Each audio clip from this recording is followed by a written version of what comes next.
Mga boss, mayroon namang bagong pasabog si Kiko Barsaga. Naniniwala ba kayong may takot sa Diyos ang ating mga mambabatas? Bakit may opening prayer pa sa Kongreso? Wala namang Diyos ang mga buhaya doon. Oo, naniniwala kaming may puso at walang korap sa Kongreso. Or hindi kami naniniwala walang puso at sakim ng pera ang mga yan. Nagpapa-opening prayer pa daw. Mga buhaya naman yung nandun.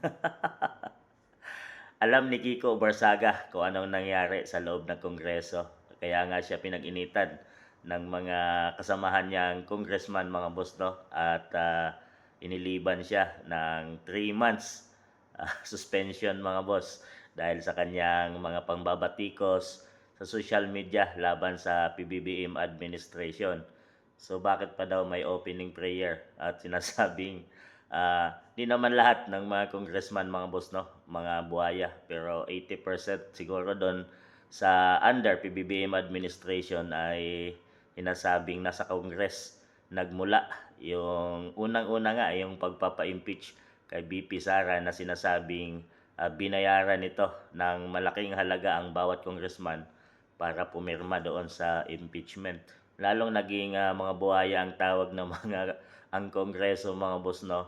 The House of the Crooks nga yan ang tawag nila dahil nung sa panahon ni Speaker Martin Romualdez. So, yun, mga boss, talagang maloko talaga to si Kiko Barsaga, kaya siya pinag-iinitan.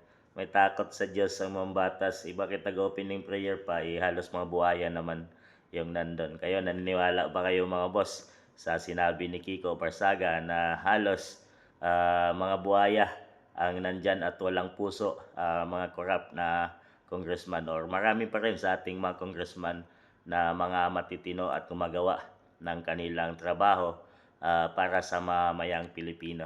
Ano sa tingin niyo, mga boss?